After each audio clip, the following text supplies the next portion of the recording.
twisted into a sexy grin. Corinne took another sip of her cocktail, but it didn't slow down the daring thoughts of Xavier's dominant build and strapping physique. The first time she met him officially was on a blind double date that had gone so well, Corinne had to stop herself from going back to his place and becoming the statistical one-night stand. It was hard to do, since Xavier was nothing but a complete gentleman, intelligent and debonair. She learned quite a bit about him in the short span of time that they accompanied each other. Xavier was a sports agent, one of the best, according to Google. Yeah, it was true. After that date, Corinne couldn't stop herself from putting his name in the search engine. What she found was an extended recap of things they'd discussed. Xavier graduated from Harvard with a bachelor's degree in sports and business management. After that, he'd went on to get his master's, studying negotiation and marketing law.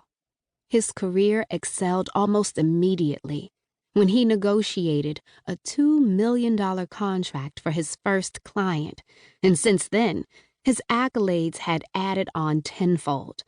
Pictures of Xavier at charity events surfaced, and there was always a handsome donation in the images. But another thing Corinne took into account was the women. Every event seemed to bring forth a different woman. They ranged from different nationalities, but there was one who was recurring. The photo's caption said the woman was Nadine Benson, lady and daughter of Archduke Benjamin Forrest III. There weren't many things that intimidated Corinne, but she had to admit, seeing the two in several photos made her wonder about the nature of their relationship. The entire evening of Corinne and Xavier's blind date, he did simple things that were easy for Corinne to notice, since she'd only been with bums and never experienced the full extent of a gentleman's moves. Pulling out chairs, holding open doors, ordering for her, paying for the check. Corinne took another sip as she continued to commemorate the evening. Simple things, yet noticeable. Besides that, their chemistry had held so much electricity that by the end of the night, Corinne felt completely fried. But again, Xavier's mannerisms were already shutting down rumors of him being a casualty to birds of a feather flocked together. More straightforwardly, Xavier was a Valentine, the multi-millionaire family that had a significant hand in the flourishing of Chicago's economy. They were born septuplets to powerhouse and media moguls Bridget and Leslie Valentine. The men had been raised under the guidance of an influential father, and he taught his children the ropes, making sure they each went to Ivy League schools and excelled at their careers. The men were at the top of their game, but with that celebrity came women, paparazzi, and tabloids. None of them had been immune to rumors in the media, not even Xavier.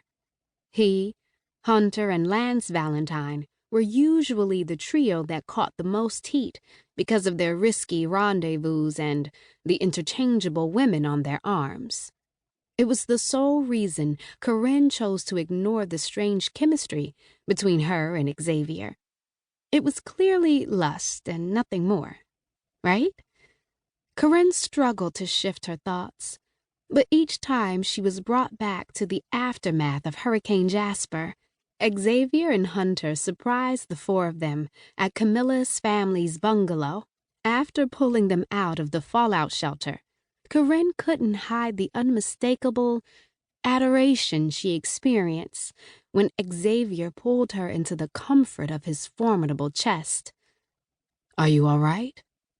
His thick voice drummed.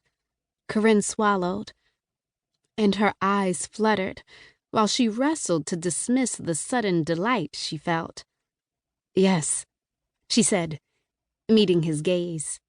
Xavier drove a thick finger down the side of her cheek and scrutinized her face to get a better look at her. "Are you certain?"